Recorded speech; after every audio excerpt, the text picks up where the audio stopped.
Today is the Lafayette Township Board of Trustees and Fire District. It's a special meeting to replace what would have been a regular meeting last week. Today is Monday, July 8th, 2024, at 6:30 PM. Roll call. Paroli here? Fullerton here. O'Neill here. Let's stand for the pledge.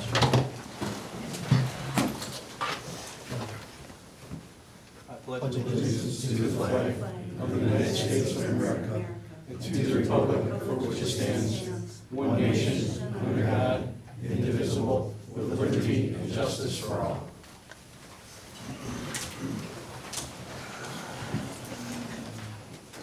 First item, minutes pending approval. We have 4 sets of minutes, February 5th, June 3rd, June 10th, and June 24th. I think we've all had a chance to review them. Any discussion on any of them? No, I would make the motion to approve those minutes after the changes. Why? You had had one last minute. Well, I change had, on the 5th. well, no, I had made changes to the June 3rd that weren't in the most revised version, so. You and I both edited those, right? I think I edited after yours. I don't know if that was the third or if it was Was a there different one. was there something that I missed? Can you resend to me if I missed something? What? Because I thought everything was up to date. No, the minutes for the third, even the revised ones, are still missing several pieces. Okay, Okay. So, I mean, then just let me know what's missing and I'll edit them. Let's, All right, so we have a we'll cross motion out to- the 3rd. Okay. Sorry, Chris. So we have a motion to approve the February 5th, June 10th, and June 24th minutes, inclusive of Justin's edits on the 5th and Justin's and mine on June 10th. second. All those in favor, aye? Aye. Aye. Opposed, same sign. Motion carries. Consent agendas. Everybody's received the fiscal report, fire district report, police report, zoning report. Yes, and we're excluding roads. We are excluding roads this time. Rick is out of town. We have a motion to approve. I'll move to approve. I'll second. All those in favor, aye? Aye. Aye. Opposed, same sign. Motion carries. Fiscal. I have 2 things. So first off, we received a rollback check for the fire district, but we received it in the township account. It was an electronic funds transfer. So I'm requesting a motion to supplement the township general fund by $37,036.85 and appropriate the same to facilitate the transfer between the entities. So that's basically just deducting that amount from township budget and depositing it in the fire district budget, correct? Yes. I will make the motion to approve that. I'll second. All those in favor? Aye. Aye. Opposed, same sign. Motion carries. Thank you. And then the budget. Did you want to handle that, Chris? You want to kick it off? Sure, we want to start with the township side or fire district side first? You pick. Let's go with fire district, shorter.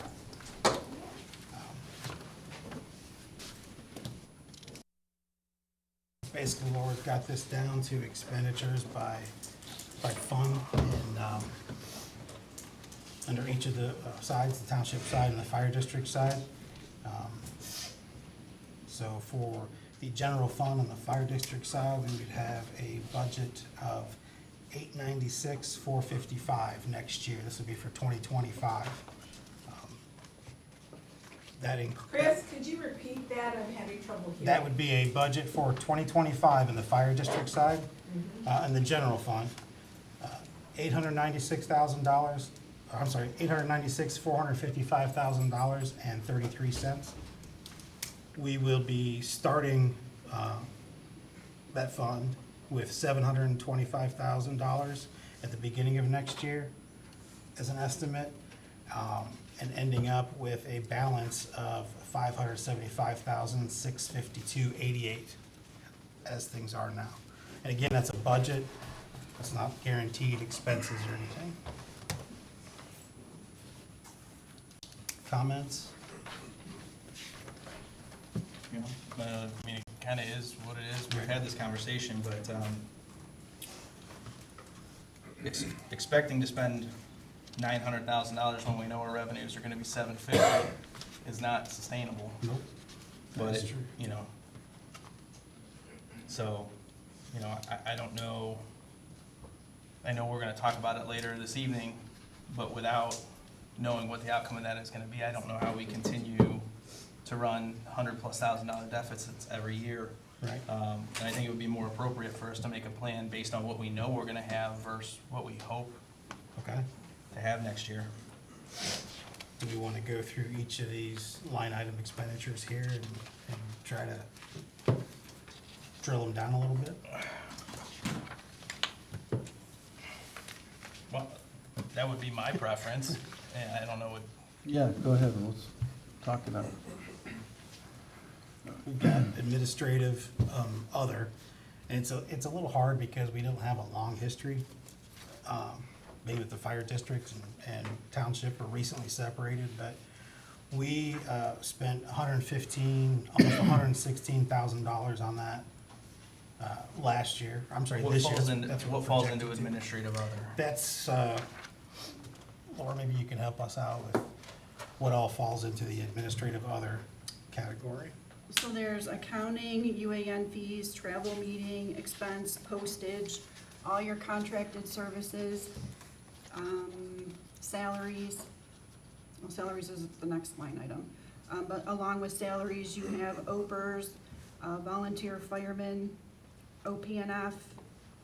This is in the administrative other though, right? So like the sheriff's dispatch fees fall into that as well, when you say like contracted services? Yes. Okay. So it's hard Yeah? to reduce any of those. Those are what they are. How about salaries? That's basically chief's salary. He's the only Yep. salaried individual. Under fire protection for salaries? Yeah. Correct. Okay. Fire protection other. We are projected to spend $194,000 at this rate, $195,000, and we've got that bumped up to $212 next year. What goes under other in that one? Laura? So if you're looking at your spreadsheet, it is all the administrative that goes with the salaries, so you have your OPERS, you have your workers' compensation. Training services is also under there. This year, we budgeted 10,000, I left it at 10,000 for next year. Let me see. Our KGC contract is under there. There's repairs and maintenance, telephone, electricity, water and sewage, natural gas, your insurance, office supplies, dues and fees, and that's it. Again, not a whole lot of, So really the only place to get us back within budget is, it comes down to staffing salaries. yes. And that's not exactly easy either. No, but when you're out of money, you're out of money.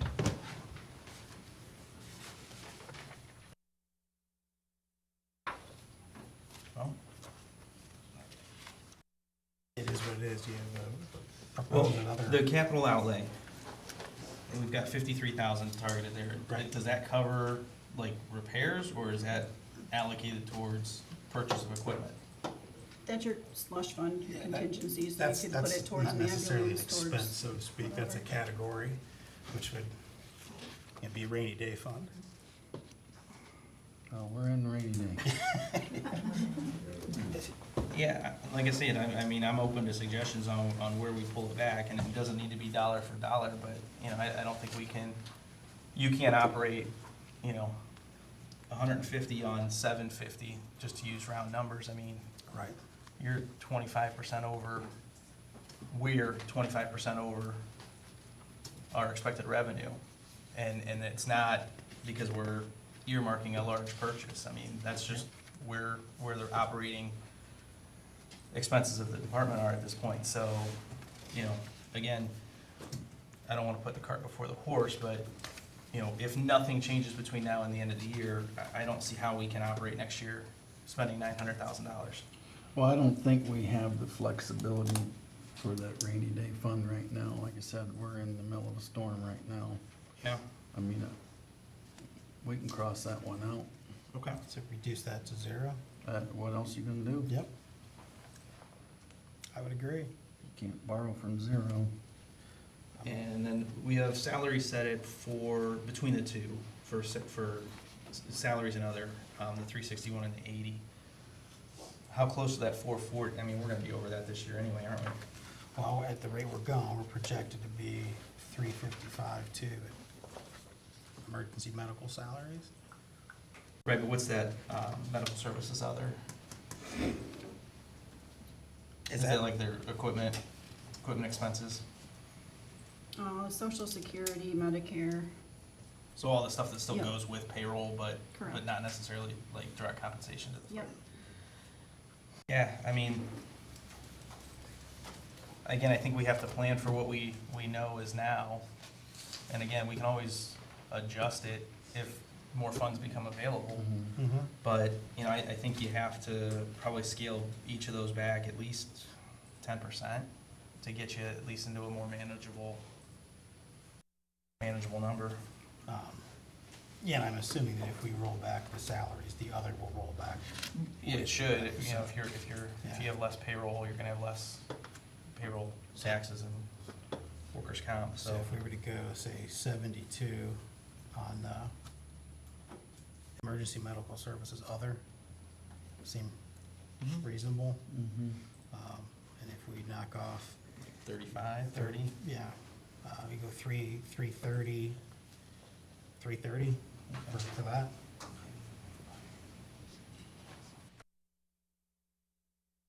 Yeah, that at least cuts almost 2/3 of the deficit. Yep. Okay. Anything else on those? No, like we talked, that's the bulk of what you have. Yep. Can't do anything obviously with the bond, No, I would, so.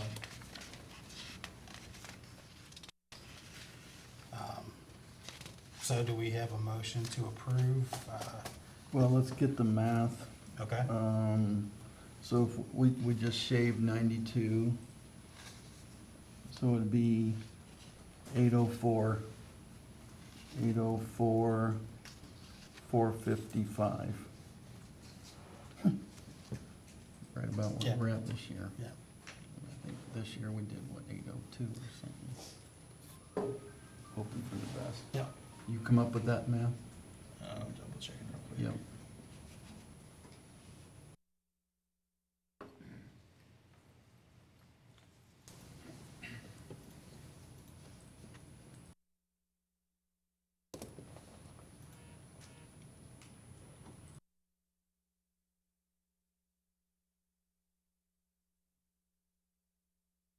You had 805. 804, 455, Yeah. just quick math. Okay. Yeah, that looks right. So that will be for general fund, we have a motion to approve the fire district proposed budget for 2025. I'll move to approve. I'll second. All those in favor, aye? Aye. Aye. Opposed, same sign. Motion carries.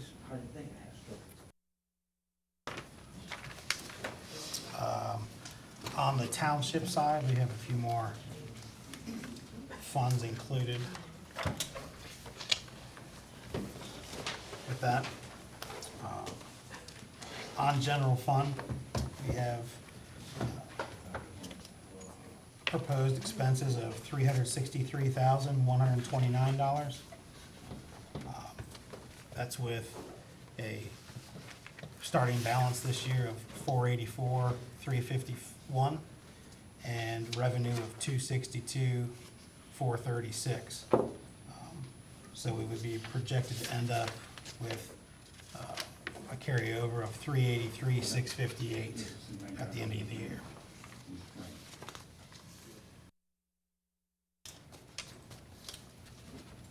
Any discussion on that particular one?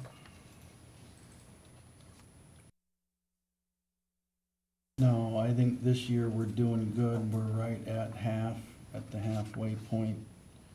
and it's a slice over last year, 16 or 13,000 over. I don't have an issue with that at all. But just so we're on the same page, I mean, we are again showing, and I know it's one fund within the Right. township budget, but we're showing that we're gonna take $100,000 hit on the general fund next year. That's what it's showing, but I think that this particular year, she's taken some other funds and plan to withdraw more from them than historically that we have. To cover. And again, these are Yeah. budgets, these are Right. not, planned expenses necessarily.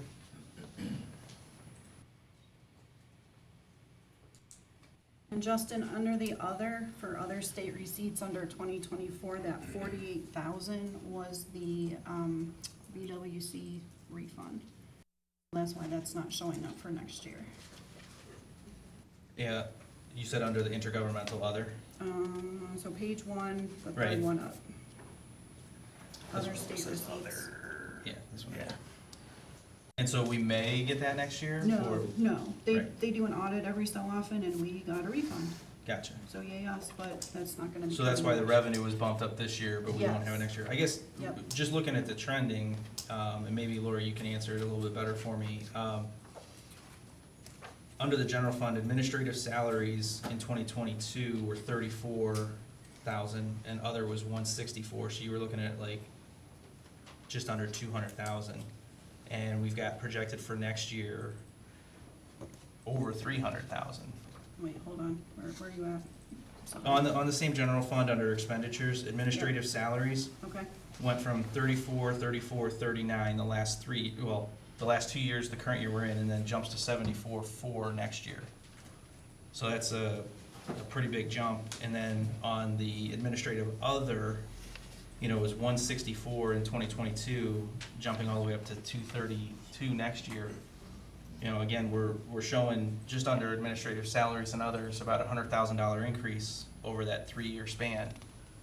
yeah, well, look at, the first line, the salaries trustee. This year it's 9,000, next year it's 34, and that's because a lot of it's coming out of general fund.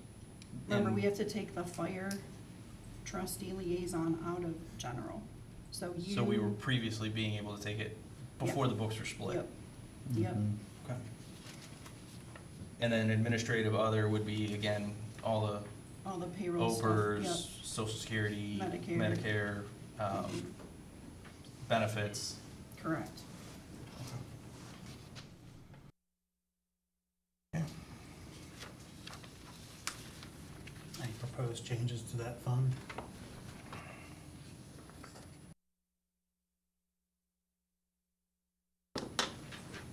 What other options do we have? I mean, at best, we can move some of that to road and bridge, right? That would be really our only other option. Mhm. Well, some of the Cemetery. expenses you mean? Yeah. Right. Well, I'm just saying, because Right. eventually the general fund runs out of money. Yeah. And then we lose all flexibility. Right. Mhm. And just for everybody, in attendance, the general fund is the one fund that you're pretty much able to spend without restriction. Right.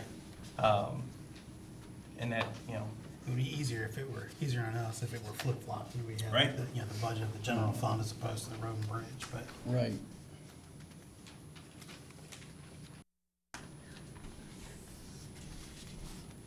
I mean, I guess we can look at, when we get to the other ones and see. Yep. The expenses are what the expenses are. Yep. Motor vehicle license tax, we have proposed expenditures of $11,000 there. We would be starting with 11,400 next year projected and bringing in $10,352. So that's almost a wash. We're keeping a roughly $11,000 balance in that fund as a carryover.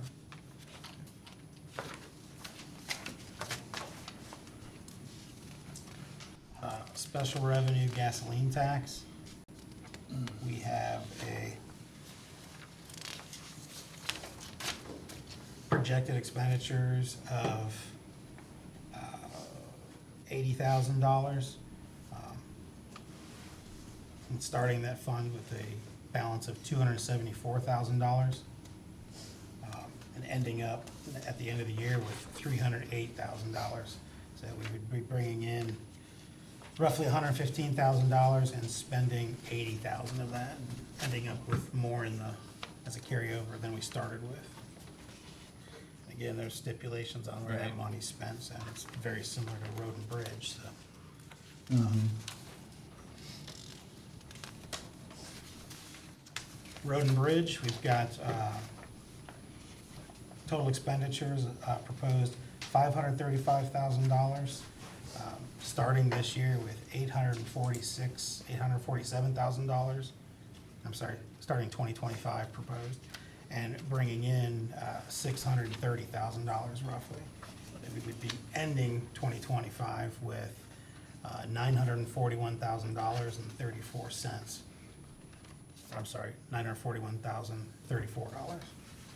So ending up with more than we're projected to start with.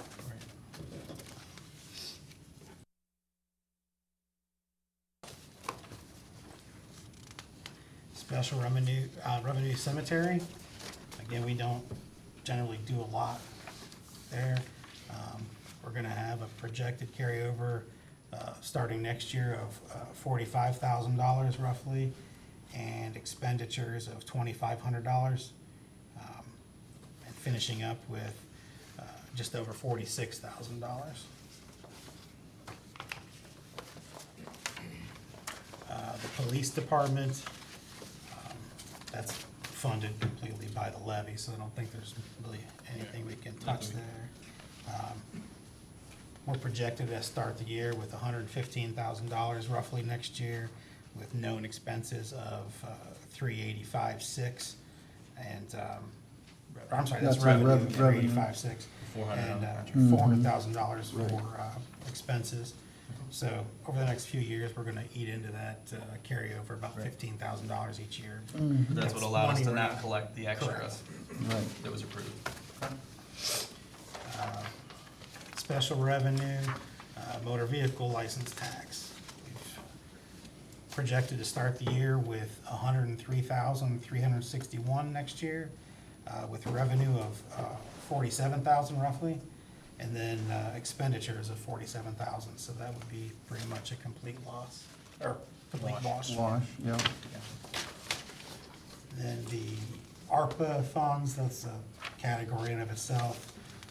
All funds need to be appropriated by the end of this year, so we're not really showing any expenses next year. If we have carryover, we can There spend may it. be a balance in there, but Correct. it has to be It appropriate. has to be appropriate this year. Okay. I believe, is that it? There's the opioid money. Opioid. Starting next year with around $2,300, expecting to get $2,800 in revenue, and spending $3,100 next year, for a final balance of almost $2,000 roughly.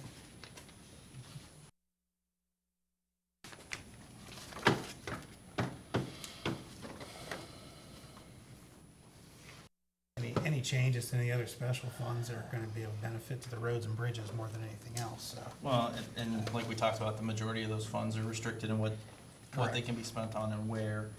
And overall, I think the budget makes sense. You know, Mhm. obviously, anything that we can shift out of the general Generals, fund, you know, mhm. to take that burden off of there is advantageous, but overall, you know, I don't have a problem with the budget. Okay.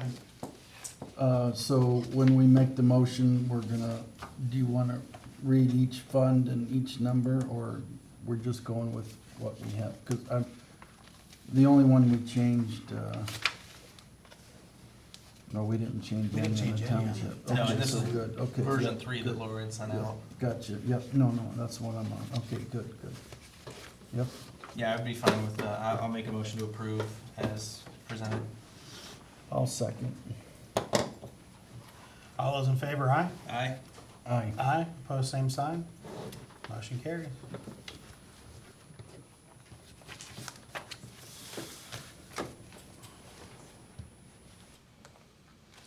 And Laura, we'll be able to have copies available down at the town hall if anybody wants to, or at the admin building if anybody wants to review them. Anything else with fiscal? Nope, thank you. Okay. Service, Rick is actually on vacation this week, so we don't have a lot. We've got some good news to report on the service side. The town hall is coming along, but we're gonna have to extend its closure. We're hoping to open it back up by the end of June, but it looks like it's probably gonna go through at least July. We have electric going in right now, which was a little bit unexpected. That should probably be finished next week, if not by the end of this week. And then I don't know how long it's gonna take to get drywall in there and then flooring. But hopefully we can knock those out as the first one in front of it's done, we get the next task done. But we're looking at losing the whole month of July as well. Probably, yes. Well, sorry, I didn't mean Go to ahead. interrupt. Electricians should be done any day. Yep. And then the drywallers are, I don't know if they're gonna be coming in the next day, but hopefully they get in. it shouldn't take them that long, and then if we schedule the floor, I don't think, Yeah. that's it, right? Yeah, should be. Okay, Some good. minor touch-ups after that. So July's gonna be, we're gonna We're dip, almost we're gonna a dip third of into the way through August on July. that closure. Yeah. Do we need to extend the closure then, or is that something? Yeah. I know we originally made a motion to close it through the end of June. Yeah, well, Does it need a formal action, or? I don't know. If it's not Okay. available, it's not available. But I'll tell you what, I'll make the motion to extend the closure through August 15th. We'll have a better idea from our August meeting probably as to whether or not we can meet At least that. that way too, we can kind of let the public know, Yeah. hopefully when it's correct. All right, I'll second. All those in favor, aye? Aye. Aye. Opposed, same sign. Motion carries. We also got Lions Park is done. It's graded, seeded, concrete's been poured. It looks nice down there, I think, as the grass grows in, and it'll look even nicer, so. Mhm. I don't really have anything else for maintenance. I have service. two things I was, and I don't know if you can answer or not. I did have a resident over on Ballas reach out to me about the culvert replacement that was just done. Mhm. And I don't know what can necessarily be done about it, but there's some concerns that there's a little more of a bump than I think people were hoping or expecting when you go over that. I think that's probably the case more times than not, but just some concerns that, you know, if you hit that at speed limit, it's a pretty good jolt. I don't know if there's anything that can be done to soften that a little bit, or maybe even just put a sign up to let people know, because the complaint was people with equipment trailers and stuff like that going over them, hit them without expecting it or knowing that it's there. So just, again, something to I maybe will. follow up with Rick on. Yep, I will. And then, Oh, just, Yeah. sorry, Justin. yeah, that's fine. I hate to say the quick fix is a sign, but I'd rather them grind it down a little bit, but I don't know if that's even feasible, but there's certain specs that they have to Right. meet, and obviously they met it. Is it still a hindrance? Yes, it is. It's not horrible. I mean, I drove over it a couple times just, you know, in the course of traveling the township just to see. And I mean, you notice it, but, you know, it's not. Didn't bump your head on it. Right, exactly. So, and just something, maybe, I don't know if we can address it, if there is a solution, you know, a remedy to it, or something to kind of keep in mind too when we have future projects like that's done, whatever causes that, if there's a, Right. you know. Well, we're wanting to do another one next Yeah, year. next year so- there Right. might be another one on Ballas Road, so. Yeah. And then the only other thing I had for services, I did pick up the no engine brake signs today from the county sign shop. They finished those for us. Laura, actually, I have the invoice for you in my truck, so remind me before we leave today. But that wound up being $370.08, I believe, for the 6 signs. And I've got to call into Jim Erf at ODOT to deliver the signs to him. And then once ODOT has them, they'll arrange for the crews to come out and post those on Excellent. 42 and 162. And that was 4 signs, you said? 6. There were 4 beginning of zone, no engine brake restriction signs that were set up. and then there were 2 for ending the zones. Because of the neighboring communities that the routes touch, Chatham and Lodi in particular don't have engine brake restrictions in there, so at the end of 162 and at the end of 42, there'll be signs that say like end of restriction, because engine brakes aren't prohibited there, but they'll put the start of the zone, 42, 162, I would imagine 162, they'll probably have them right at the entrances off of 42, to be honest with you, because Montville's, they'll probably just take down the end restriction at the end of Montville, because it's just extending into Lafayette. But that's why we go through the process that we do. When we pass the resolution, we send it to them, they tell us how many Right. signs we had to order, so. It was at their direction, and then, like I said, I'm waiting on a call back from Jim to deliver the signs to him. Nice. So that should be settled shortly. Anything else with service?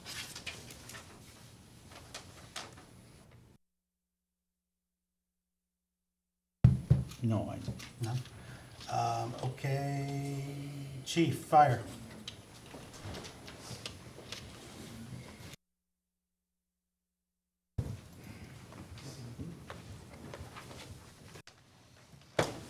Good evening, everyone. We had 74 calls in the month of June. 2 were in Chatham, 1 in Guilford Township, 1 in Harrisville Township, 55 in Lafayette, 1 in Montville, 7 in Chippewa Lake, and 7 in Gloria Glens. 68% of those were EMS calls. About 10% this past month were fire calls. We had a very busy month.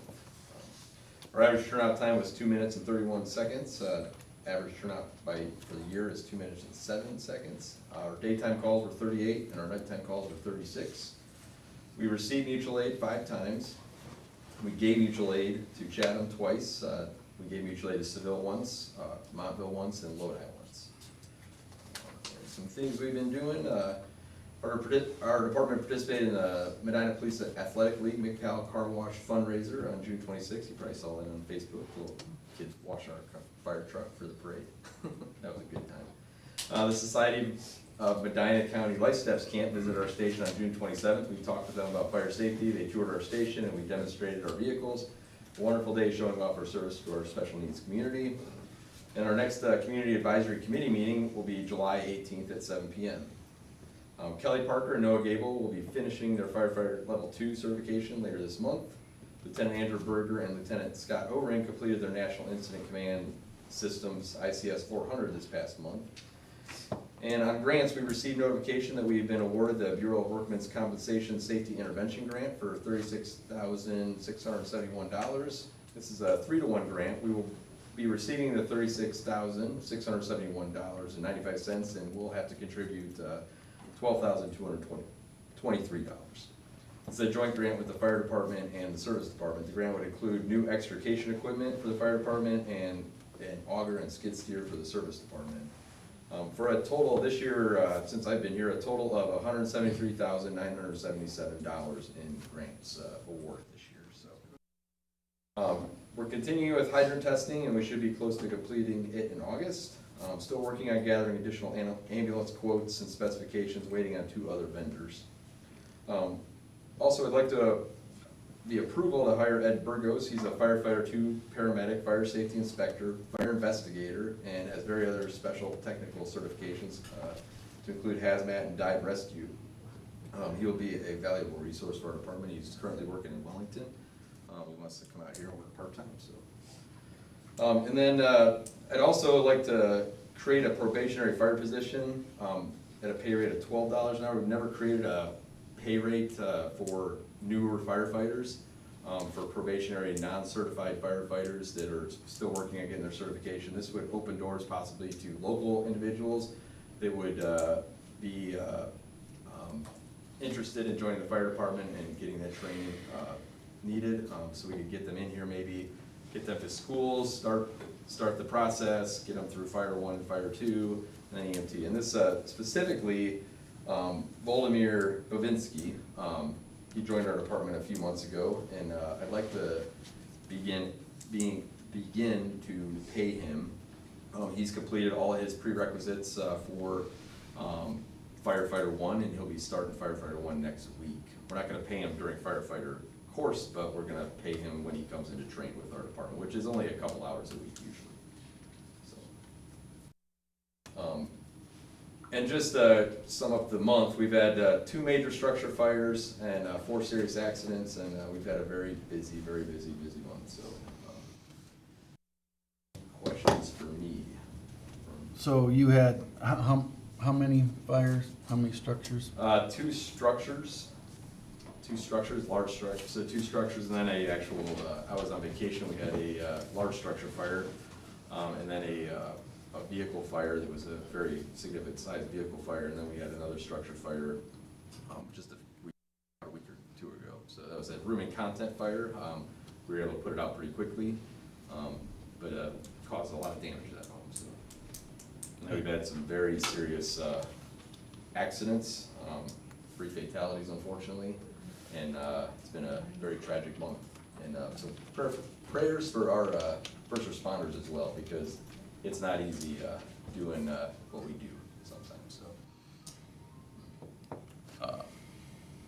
Thanks, Brian, I appreciate that. And of course, then our payroll budget for the month goes up because of these. Yeah, and that's so Accidents. when we have a structure fire, we people come in from home, so and it's unavoidable essentially. We try to budget for those types of things, but each one of those incidents, the structure fire, I think they had 7 or 8 individuals coming from home. That's probably a 6 hours. I wasn't here for that big fire, but that was probably a 6 or 7 hour ordeal. And then it's cleaning up after that fire. The accidents, the major accidents that we've had to deal with, that's bringing people in from home as well. And on each one of those calls, we probably bring 4 or 5 individuals from home in and to help mitigate some of those situations. So. Yeah, in the last fire we had, the rooming content fire on Egypt Road. That brought in, there was, I think 3 people on duty, but then 8 people came in for that fire. 8 on top 8 of the 3. off-duty personnel came in, or 7, I think it was 8 or 7 off-duty personnel came in. I can look at the report. But that does, it brings up the daily payroll, or the weekly payrolls for those. I'm just trying to events. think to myself, when we're budgeting for salaries for fire, it's like, you stay 10% down for, situations like that? I mean, it's almost impossible to hit at the end of the year, because you just never know. You can have a real slow year, or you can have we've had this June has been a very significantly busy month. How many calls we gonna, So. what track are we on? As of right now, if we finish the year as we're going, it'll be over 800, 820 or 830 calls. Me and Chief Seifert have been chatting, and we're 75 calls ahead of Seville right now. So. And last year we did what, 750-ish? 753. And you're saying 8 to 8:30? 820, if we stop the year right now, it'd be we're at 814, or 414, I think, right now, so 830.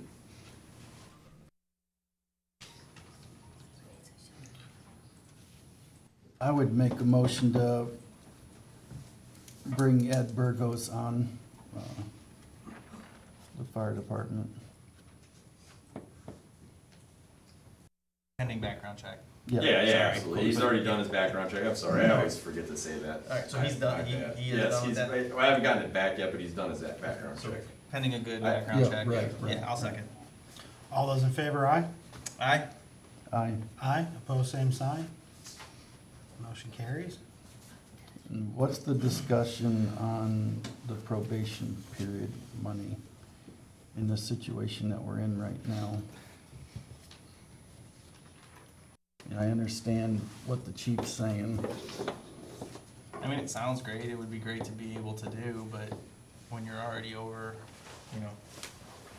we're pacing for what, probably, Chief, about 100,000 over, probably. Yeah, I would think about, right now, yeah, it's getting, I mean, this past month was pretty significant in payroll. So. Well, and that's what I was gonna say, and I know I give you a hard time, so I wanted to give you credit as I was looking through, you know, the non-bond, non-payroll, salary stuff. You know, we had appropriated 350, you're actually pacing to come in under 300, so I mean, you know, there are efforts to control costs, so I don't wanna, Right. I give you a hard time No. on the salary side of things, so I Yeah. wanna, you know, Yeah. point that out, Yeah, so. Brian did say that he was pulling from Yeah. that side to help with the other side, so yeah, he's doing a good job. And that's my thought, if we need to, and I'm hoping that the year kinda slows down, I hope it doesn't. Yeah. I hope it's not a. We could repeat do of without next some of the last year. major Yeah. incidents. If that continues downward, then we'd be in pretty okay shape, but if we have continued big incidents, we'll be over budget on our salaries. May I ask a question? Yes, sir. Appropriate? If you. If I ask Brian a question? Yes, sir, yeah, absolutely, sir. Okay, Tim Kasuf, 7060 Lafayette.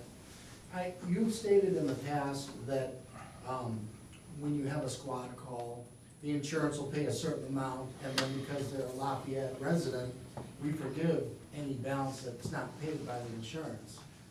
I've been in a squad and I've written a check for $1,000 for riding in that squad. Would it not help solve our financial crisis if we actually followed through, and if it costs $1,000 and insurance pays $500, then, you know, the cost of that service to the party that was serviced, you know, that extra $500 would certainly help make up budget deficits and payroll deficits without thinking about a fire levy, a general levy that everybody's gotta contribute to. And if they can't pay, they can't pay, but, you know, some people can pay. So I don't know if that could be part of your discussion to, I mean, yeah, it's a benefit to live in Lafayette and have a big fire department, and if you have to use their services, even if it's overtime, I mean, I budget my medical bills all the time, pay a little bit here, pay a little bit there, but I get them paid off. So wouldn't that help our financial situation if we lifted that policy and actually charged for our services? So the billing company we use, so yeah, we do what's called soft billing. Okay. So it's called soft billing, so we bill, but we don't, if you're a Lafayette resident, Mhm. then we would only take what insurance pays, and that's it, nothing extra. The billing companies set up the prices of things, and Medicare has stuff to do with that as well. They set limits on what we can charge and what we can't charge. So like a Medicare or Medicaid patient, a reimbursement of if the ambulance costs us $1,000 to go out and all the equipment we use, Medicaid or Medicare may only pay $400. And then we're gonna have to bill that resident, we bill that resident, but sometimes you can't, then you're like, okay, now we're sending to collections and things like that, and it's a lot of our residents, I don't think can afford that, but I mean, that would be up to our town to say, hey. And correct me if I'm wrong, but on some of the Medicare and Medicaid, those caps, we can't We can't control. bill, we can't, Or you can't overbill, you yes, can't right, overbill right. either, so, Right, so, yes, you know, I'm sorry, yeah. I wouldn't say it's all, but there's a decent proportion of the people that we bill for service that fall under that. We Mhm. can't go after the excess anyway. My take on it, you know, I know you asked Chief, anything will help the budget, of course, you know, anything extra that you can bring in. The question becomes to what extent and if it's worth doing. You are gonna have a percentage of what we could collect. It won't be a small amount. We pay what, 8%, I think, for collections as is. Right. You know, so, Mhm. you know, you're gonna be giving up a chunk on collections, you're gonna be giving up a chunk on more billing and more chasing it. Do you have a rough idea? When I was looking at the numbers, just ballparking it, I don't think you had more than maybe $25,000 to $40,000 tops on the high end. If we just said, hey, charge the max. and Yeah, go so after you're everybody. gonna, so if you talk to the billing companies, like, or the actual, our EMS billing company, like even increasing the services or increasing the cost to the residents, it doesn't really change the overall. So like, we're gonna be, like last year, we collected about $130,000 in EMS revenue essentially is what it's called, so that's all billing. This year, we may collect a little bit more because we're over that number from last year, so we'll collect a little bit more, but again, like, trustee Pearlie said, we're gonna only, like Medicare will only give us, so for a $1,000 ALS, which is Advanced Life Support Ambulance call, it might cost us $1,500 to run that call with salaries of those individuals, and then also the equipment that we use on those calls. Medicare may only pay us $450 out of a $1,500 trip, and that's where the nonprofit essentially comes into that we do lose money on some of that kind of stuff, but I don't know what the answer. I don't know that the answer is for that. But yeah, I think that's. I wouldn't want to see that. I don't think for some residents that are, but they would be struggling. And then you're talking about collections and things like that. If you're going to start hard billing essentially, then we're like taking house mortgages, and I mean we're making situations worse. And that's I don't know if that's something that we. But it's probably worth getting a number. I mean, Yeah. I think, you know, Yeah. between the three of us and chief, I'm sure we can come up with an idea of what that number would look like so we can make a decision. And I can call, and if I can get your information, I will call, it's called Life Force Management, I'll call and get that information and see what that would look like if we did that.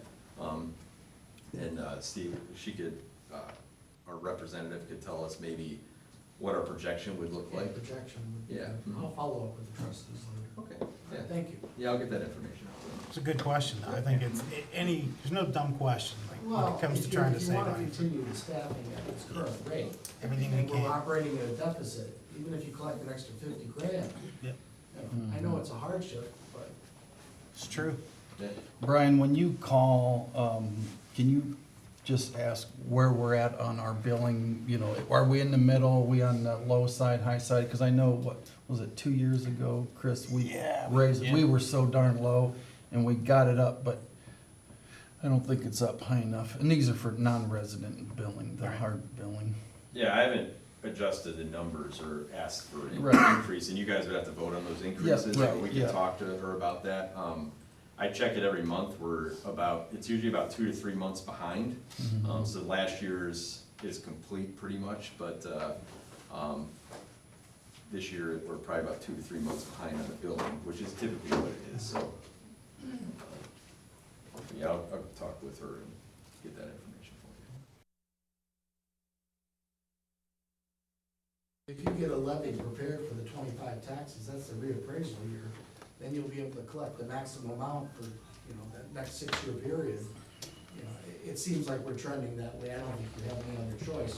If we need $1.5 million in equipment in the next 5 years, there's no other choice. But in the meantime, we're bleeding money, and we need to supplement wherever we can, however we can. Chris, what was your opinion on the probation period? I'm kind of sitting where Justin's sitting. I mean, I hate to be that person, but it's like, I just don't know. Yeah. Right now, I wouldn't, I don't think I would be for it right now.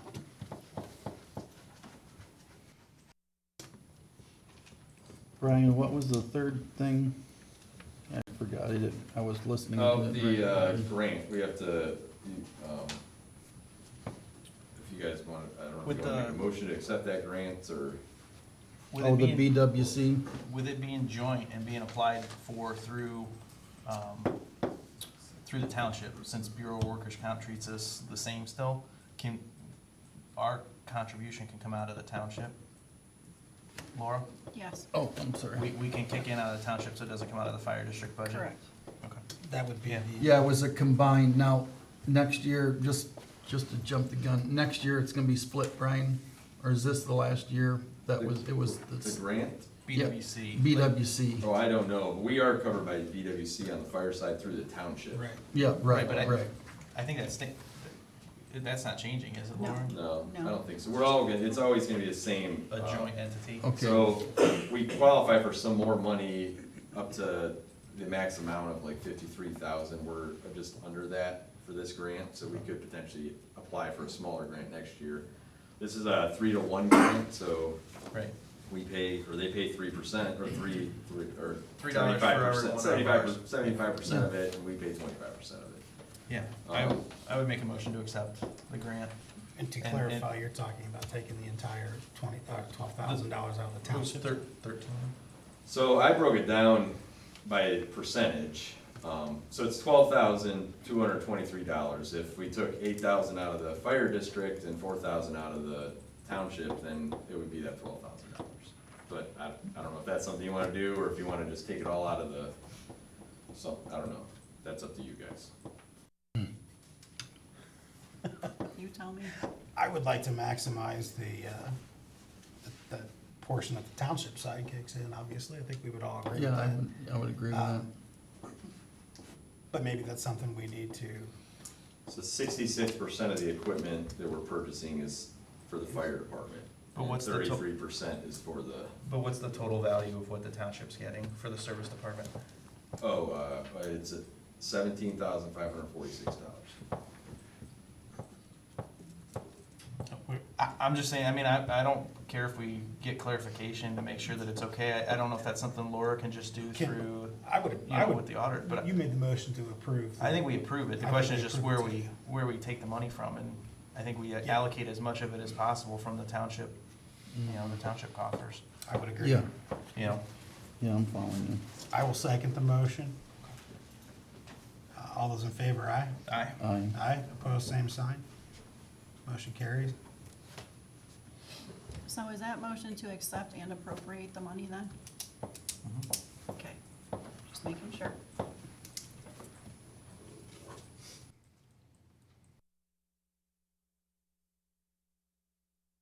Anything else? I got nothing else. Thank you, Chief. Thank you, guys. Thanks, chief. Lieutenant Markham, can you kind of keep this? Since when you come to the podium? Fire chief talked a lot again. I'm gonna swap them out. All right, in June, we had a total of 345 calls for service. 42 of those were vacation watches. Some of the highlights, 43 were assisting the fire department. There were 23 traffic stops. Total of 12 crashes. 3 of those were injury crashes, 4 disturbances, 7 welfare checks. Last thing I have for you is our annual National Night Out is Tuesday, August 6th at the Medina Rec Center from 5 PM to 9 PM. We invite the fire department every year to come, and also all the township residents are also welcome to come, especially the kids. And they get to see a lot of stuff at the rec center. That's all I have, unless you guys have some questions for me. Just one thing, I know we've shared a couple of emails. The intersection at Ryan and 162. Do you think either you or Chief Kinney would be up for a field trip and go visit the commissioners with me to see if we can We can put some pressure on them to, One of us could do to that, address sure. that? Sure. Okay. Yeah, just let me know. Alright. We'll figure out. What are you what talking works about? best. We got the traffic study done at Mhm. 162 in Ryan. And then we just had another pretty bad accident. Luckily, I don't think there were any major injuries, but we had 7 departments respond. City police were there, Montville had their police there, the sheriff's department was there, our fire department, LST was there, Westfield was there. Am I forgetting anybody? I think it was seven or I 8 think that's all of agencies. them, yeah. But either way, I mean, you have a horrible intersection that we now have a traffic study that says, you know, something needs to be done. Their recommendation is a roundabout, which we can debate the merits, this, that, or the other, but if that's the route they're gonna go, that's not something that's gonna be done anytime soon. And you have a township road, a county road, and a state route. I mean, we're the low guys on the totem pole here, and I was just thinking, you know, if we can get some buy-in from the commissioners to help push the process along, you know, maybe we can get something done sooner rather than later there, and maybe even something temporary while we look at a long-term solution. I just know, you know, county commissioner title carries a little more than Lafayette Township trustee. Yeah. I'm not a huge roundabout fan, but I do believe that intersection does warrant that. I don't get think it. I anybody's a read the huge roundabout study. fan, but- I read the study and it makes sense. I mean, those people, they're not dumb people down there. They're pretty smart. I would at least suggest blinking stoplights or stop signs, just something temporary, and Right. like I said, I mean, that's scary. Is that what you had in mind? Well, just something, if we can get, just get a little more momentum behind it rather than just us and our residents, the, Can I add something on that? yeah. Renee Drake, Lake Road. For the semi trucks that are going up that hill, if they gotta stop at a four-way stop sign, you know how long it's gonna take their trucks to get back up there? You got a lot of ticked off people behind 3 and 4 semi trucks. I'll take ticked off people over dead people. I would take ticked off people over dead people. Well, she's talking about also. 162. Yeah, I mean, we In wouldn't Ryan. touch- Heading east. I mean, I Oh, would right, just but I put mean- the blinkers on Ryan Road, the Oh, stop sign, just to get people's Yeah. attention. Well, but I'm just thinking if we get additional voices to ours, it might get some change done sooner rather than later. I know, the last time I talked to Julie down at ODOT, they get $160 million a year just for roundabouts only, Yeah. so they're putting them up everywhere. Can I ask a question on that for Yeah. Lieutenant? What seems to be the cause of most of these accidents? Is there one, like, I know every time I turn left, I sit and wait because somebody's got a blinker on, and I've had 2 people with blinkers on go straight through. Does that seem to be a problem, or is it It's kinda the all- failure to yield from the stop sign, and it's not necessarily running the stop sign immediately, it's they pull up and they think it's a 4-way stop, and then they make the turn. For the most part, that's the. From my experience, living here 33, 34 years, that intersection right there, people assume that it's a four-way, and I have literally almost been hit 4 times. In 33 years, that's a lot of time, but people assume it's a 4-way stop, especially the new people that live in the area. And the signs for cross traffic doesn't stop, is that a possibility up there, something like that? Because I know where I used to live, they had multiples Right. of those where it said, hey, cross traffic, because the Yeah. people are going 55 miles an hour across there and you're stopping and you're like, They should only be going 50. well, depending where I'm at. Just adding. Yeah. But yeah, could we do something like that as a temporary measure, just get Well, something out there? like Trustee Fullerton said, the only side that we have any control over is the Ryan Road side. So, anything that we do there is gonna involve help from the county, if we're gonna put up additional signage on both sides. But that's And why, that even cross-traffic doesn't stop, whatever the standard is for that saying. I mean, we're talking like $70 a sign, who cares? right, exactly. Put one up on each side. Steve? Question for you. I went through that report as well, and I understand that they say something should be there. I don't understand them saying that a roundabout is the decision to make over a light. They have to buy after they decide they want to do it, they have to buy the property on the corner, then they have to go and construct. You're looking 3 years before you've got a roundabout in that area. A traffic light they can put up in a couple of days. I think in reading the report, and talking with ODOT, the hesitation to put in a 4-way stop is the fact that 162 has significantly more traffic than Ryan Road. And Ryan Road, the township part of it, going north, has the least amount of traffic of all. So they really don't want to do anything that's going to impede that traffic on the state route, which is what the roundabout allows that to flow all the time. Plus, as Trustee Fullerton said, there's a lot of federal grant money that comes in for that kind of stuff, so that they love building roundabouts. We make a request that it be a certain size of a roundabout, so we don't end up like Route 3 where you can't tell if somebody's gonna turn around. Right? Right. I mean, that's a problem. I mean, I'm not opposed to roundabouts, I like it, but that's a problem, Aaron. Yeah. Plus, you got a lot of trucks coming up from Lake that way. It's gotta be wide enough for those trucks to get through it. We can be as loud as, we can try to be as loud as possible about it, but, In my opinion, input process. one on Lake- or on Route 3 is big enough. It's just these semis and big dump trucks and was that one guy that just got killed because, Right. because he was going too He's going fast. That's why they tried to make it a little That's why they got the curvy curves. as you approach it, so you had to slow down for it. That guy just never did. But the Yeah. angle's not right, so when you Sorry, pull up to didn't mean it, to you derail. almost not can stop and see that person on the left. What you said about it. Right? Thanks, I should've done Lieutenant. anything. Got a marker? Sorry. That didn't add on to your time, no. Come on, LT, get that going for us. Still shorter than Kavanaugh. Yeah. Zoning, Sherry.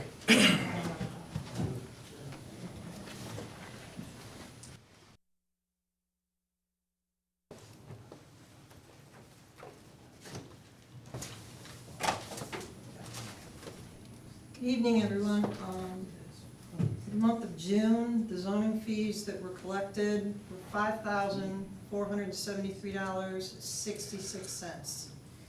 The estimated value for those permits that were written was $2,566,332.15. So from January till now, the zoning fees collected were $24,925.07. The estimated values to date, $12,910,177.80. Currently, there's 5 new homes being built off of Wedgewood on Tristan Lane. That's Fairway Landing Phase 3. There's 5 new homes going up right now that I wrote permits for this month. The Board of Zoning Appeals on Tuesday, June 18th, they held a hearing for 2 variances. And another variance was received on June 26th. That will be heard this month on July 16th. I have my first sign permit. I've had no sign permits. The first one was issued for Medina Lafayette Storage, so that was the first one. So at some of the last meetings I've been at, there was a property on Columbia Road I had talked about. Well, I had an opportunity to go back there on June 18th, and I actually went by there today around 3 o'clock-ish. There's 2 unlicensed vehicles on the property. The grass is like waist high. I got a little bit closer this time than I did last time.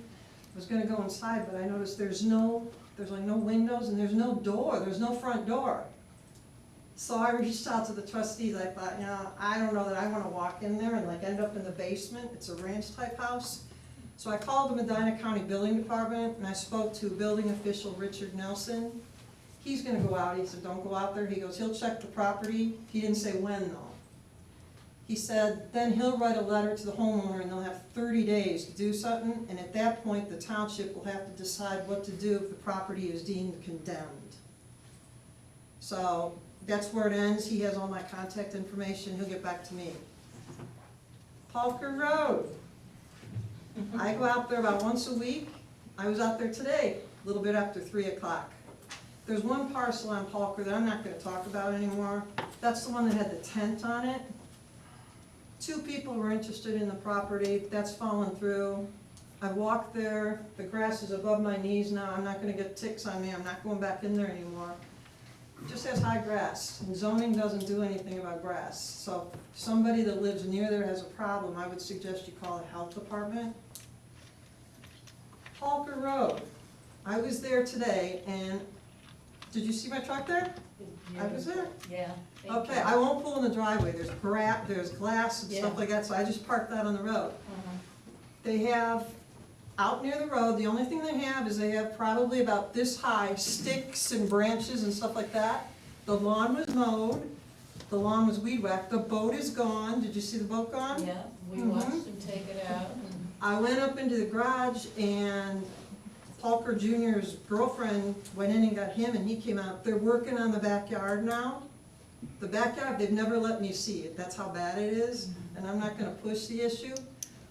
But anybody that drives by there, Justin, you said you drove by there? Yeah. Big improvement. And they're so nice, they're so cooperative with me. Originally, he had asked me for help with getting rid of that boat. He was gonna cut it up, but it's fiberglass, and that would be kinda like messy and itchy and stuff like that. And I found an agency that would have taken it, but here's the problem. They didn't have a title on that boat. So I don't know what he did, it's one of those don't ask, don't tell, I don't know what he did, but he got rid of the boat, so I'm just thankful for that. Thank you for taking care of that. Mhm. So much better. On July 3rd, I went with the board chair of the zoning commission, Rich Dvorak. County planning had Lafayette Township on the agenda for our solar text amendment that our zoning secretary had sent in. Everything was approved with modifications. It was their suggestion that we have another set of eyes. It was just a recommendation to have the prosecutor's office look at it. And they inquired, they said, have you written any solar permits? I go, yeah, the funny thing is they're all on like Ballish Road. I said, those people must have a lot of money. The zoning commission is having a public hearing here tomorrow at 6:30, and that'll be based on the solar language. Board of Zoning Appeals is gonna be meeting here July 16th, and that will be to hear one variance. I'm working on my continuing education through the APA, the OTA, and I found another website where I can get free training called Planet Tyson. So, that's all I have. Does anybody have any questions? Sherry, yeah, first of all, Sherry, well done on Polker Road. You've made a huge difference. Totally appreciate that. The Columbia Road house you talked about, I see those vehicles, but they're dead, they never move, or, because I know what house you're talking about. And it's hard to see, especially when you're driving, but I'm trying to rubberneck back to. The two unlicensed vehicles, one's a white Chevy Blazer, the other's a green GMC Ginny SUV. I have pictures of them on my phone. Neither of them have plates on them, on the front or the back. I didn't take pictures of the VIN or anything like that. They don't look like they've been moved. I mean, the green one's always in. So there's no activity on that property at all? No. One time I went and it was rainy, so I started to pull in, and this last time I pulled in, the front end of my truck went up, and I'm like, oh, this is not good. I stopped. It was a tree root going across the driveway. So I let all of the trustees know. I remember sending an email, and I think it was Trustee O'Neill said, don't go in there. I was gonna go in. If you wanted me to go in, I would have taken a step inside and taken more pictures, even though I was thinking of all the creepy crawlies with no door, no windows, what could be in there? That's why I said no. But I was happy when I called the Medina County Building Department, and he said, that's not for you to worry about, we'll take care of it. I said, if you want me to go back, I will go back there, but I trust that they have my contact Yeah. information and that they will be in touch with me. No, that's good, good. Thanks, Sherry. And I did go to the other property on Palker Road, the one that's ongoing. There's no new vehicles to report on that property. There is one different vehicle because his Edsel broke down and is out in Columbia Station, so he has his brother's Bronco. Property's kept up, that's all I have to say. So the big one on Palker Road was, of course, the one that's next door to Khaki. And I am really so proud of the people and the work that they've done over there. I hope they continue it. And they did ask me something. They asked me if it was possible, they were putting garbage bags in the front porch. They go, is there any way, because I hand delivered to them a voucher. They go, could we get another voucher? I said, that's not for me to say. That's a trustee thing. I said, do you have to ask them? Because they go, we could fill up a truck and a trailer and get rid of so much more stuff. Well, or they could rent a dumpster. Can I give them my voucher? Because if you give an extra voucher to one person, you gotta give them to everybody. Sherry, your comment on the Polker with the Etzel, you think you're done with that property, good to go? Any worries? Well, here's the thing, his next door neighbor, there's an ongoing civil thing going on between the two of them, and I'm gonna stay out of it. The next door neighbor talked to me, and I told him I would like to have a trustee there with me because he's really kind of aggressive. He has 2 flash drives on site at the office that, he said we misplaced. Well, I found them. They've been sitting in the office for a while now. I'd thought about going over there to deliver them to him personally, but him and his wife are both heavy smokers, and I have some lung issues. I'm not going into his house, I'm not gonna do that. He said he only will talk to me. I asked him if Trustee Paroli, who's the zoning liaison, could be present so that they could, maybe talk about this together. He said, I won't talk to anybody but you. and I was just like, oh. So I don't know what we're gonna do going forward about those two, because I'm the zoning inspector. I am not a mediator. I am not going to mediate two neighbors who don't like each other. I'm not gonna do that. I don't blame you. Good, Sherry. Thank you, Sherry. on Unless I Polka get a Road. big raise. You've done an outstanding job on Polka Road, and a resident asked me to give you their thanks as well.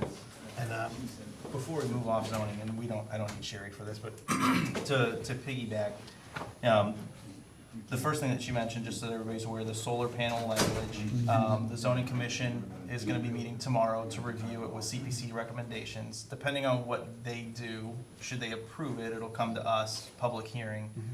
Timeframe wise, I would imagine it makes more sense for us to just do that as part of our regular meeting in August, unless you guys wanna schedule something special. But I just wanted to give you a heads up that that's gonna be Yeah, kind of the next step in the process, to hold the public hearing, and then we weigh in on whatever the zoning commission's final determination is. So, we don't need to make a decision on it tonight, I just wanted to give you a heads up. The Edsel property, you know, the ball's in our court, so to speak, at this point. It's fairly clear that he's living, you know, he's admitted as much to living there. We probably need to work with the prosecutor's office, though, because again, the only remedy for us is some sort of legal action, and then it becomes, what's the definition? What's the definition of living in a property, right? Like, I mean, we take it for granted, it seems pretty cut and dry, you know, I know where I live, I think, you know, but what a court's gonna just deem and what the cost is, you know, the cost benefit, you know, it's probably a conversation that needs to be escalated to the prosecutor's office at this point, at least so that we can accurately weigh our options. Because that's the crux of my take on it, that's the crux of the headbutting between the two neighbors, is the fact that it's not a residence, and he's living in that garage. and if that's the case, and he's admitting to it, which last year he didn't admit it. Right. He provided our former zoning inspector with an address, I believe. Right, But now if he's admitting to it, then, you know, he knows and he's been told that he can't live there, right. you know, so, yeah, I don't think we have a choice. Should at least explore it, so, Yeah. you know, I'll reach out to Mike and his office and find out, you know, what his recommendation is on a situation like that. I'm sure it's not the first time somebody's been living on a property that they're not supposed to, so he can at least give us some guidance on if we have a remedy available to us that's not gonna cost a fortune and Right. well, and wasn't take it forever. last year, Chris, that he showed us proof that he had a residence somewhere Yeah, else? he I'm provided not an sure. address, and apparently he's not at that address anymore. But at the same time, if he has an address somewhere else, he can enjoy his property 6, Yep. 7 days a week, you know, 10 days in a Yep. row. Who are we to say how often he can or Correct. can't go there, you know? Which is why I think that it's time that we just have that conversation, and let the prosecutor's office make a recommendation one way or another, and then we can just kinda go from there. Yep. Yep. Oh, and then the last thing, the title searches for the one Palker Road property, and the Spencer Lake. Right. We got those back, any, I was actually gonna address that, but. Oh, okay. Obviously, with the process and the progress we've seen on Palker Road, I don't think we need to do anything with that. I would agree. And thank you, Mr. Palker, if you've had anything to do with that. It's a No, long I time swear. coming, but it's great. I appreciate that. More sweat off him than me. He put it there and he can take it out. Yeah, And I made sure he took it out. good, thank you. The Well, I don't huge- want neighbors to bark at me either. I got enough headaches with this stroke without having, you know, it happens. Like I told last year, I'm a property owner, what can I do? So I did it. Thank you. That's The the way it goes. Hughes property on Spencer Lake Road, I feel like it's clean. I mean, there's clean title, I mean. The grass has been mowed. It's a clean title, but there is a mortgage on it, right? Correct, but apparently it's being paid. I mean, I don't know. Right, it's current, I was just, To me, that's a problem that's only gonna get worse.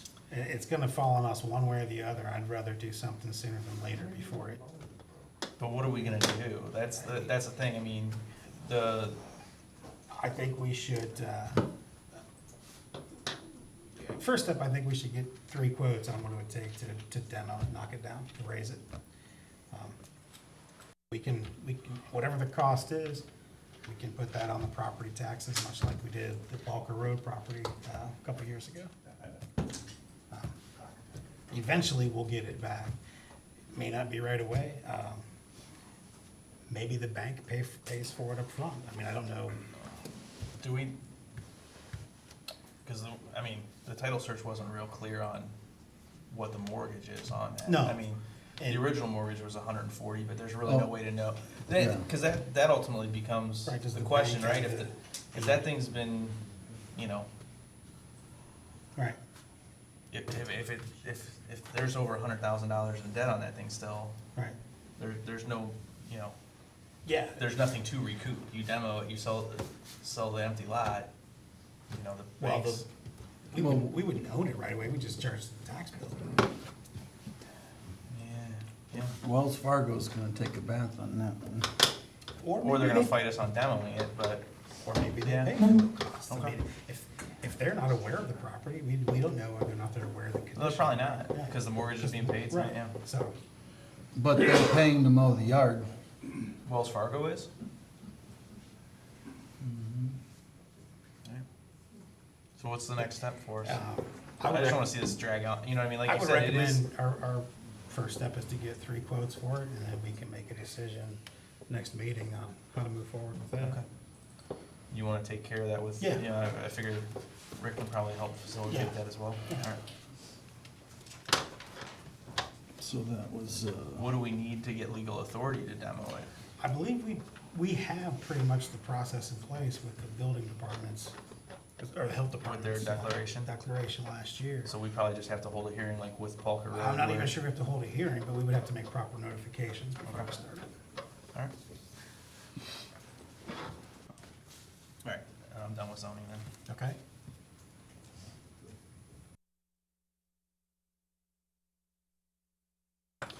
Public participation.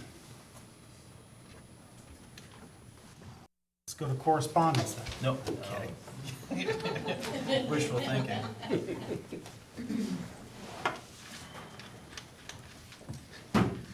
Hi, Steve Domonsky, 6755 Lake Road.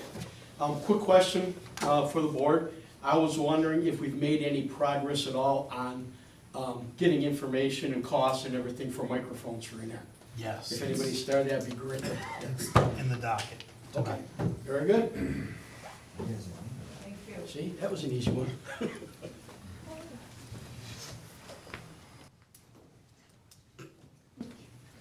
Mike Costello, 5525 Wagon Trail. Ty, I attended the Westfield Township trustees meeting last week. Question came up about the former reciprocal agreement between Lafayette Township and Westfield Township and the discrepancy in the imbalance of the hours. Trustee Horner said that he called you and you said it was a done deal for Lafayette. and I told him, in my opinion, that was a done deal. We talked about it last year, and we weren't gonna talk about it again. Trustee Paroli apparently addressed the board as well. Yeah, and I did talk to trustee Horner What meeting after was that that as well. decision made? Because I remember you kicking the can down the road. I don't remember you saying No, there was anything no about kicking the making a can decision. unless you were kicking the can. I was not. Oh, you were. Those records are so botched up, I'm not even gonna even try to attempt it. They're good neighbors of ours to the south, and we need to treat them that way, and they're gonna treat us that way as So you're well. willing to give away $6,000 of Lafayette Township money because There's we no way have to so put much of? dollars on it. No, it's a minimum of 6,000. Well, that's your guess. No, You're it's allowed pretty well your guess. documented. That was previous to 2022, wasn't it? Correct. Okay. Well, it was, and when I tried to get to the bottom of it, that's when Mr. Evans ran my foot over with the heavy piece of equipment. Lieutenant Markham was there on the scene. Anybody else?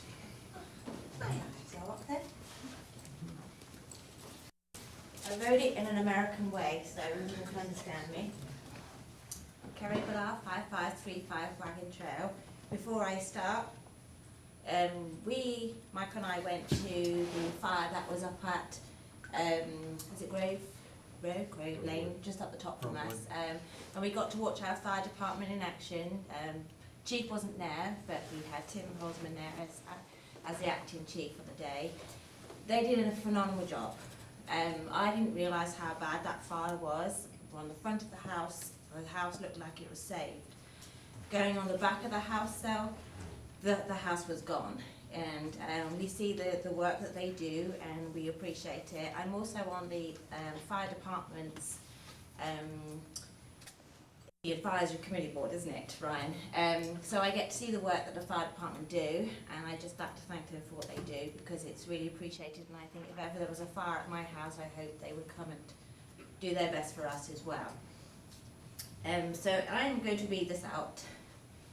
I am seeking clarification and to express my concerns regarding recent events and statements made during meetings concerning the Lafayette Township and those made in another meeting regarding the proposed levy.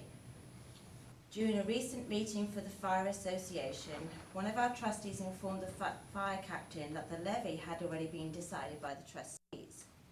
This statement led to a discussion about new business, including the possibility of using funds raised from the Fire Association breakfast to create a commercial promoting a levy. Notably, our trustee and a fiscal officer were present at this meeting and could have corrected the statement if it was inaccurate, but no such correction was made. Also, as a non-profit of a 501c3, you may not donate money to a political cause such or supporting or going against a political candidate or cause. This raises several questions for me.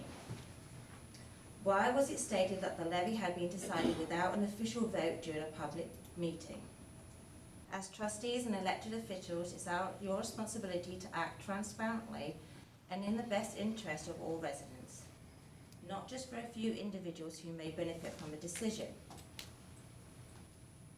How can a trustee claim that a vote has already been carried out and that the levy was passed based on support of trustees without the official voting process? This approach appears to violate the Ohio Sunshine Law and the Ohio Revised Code for trustees.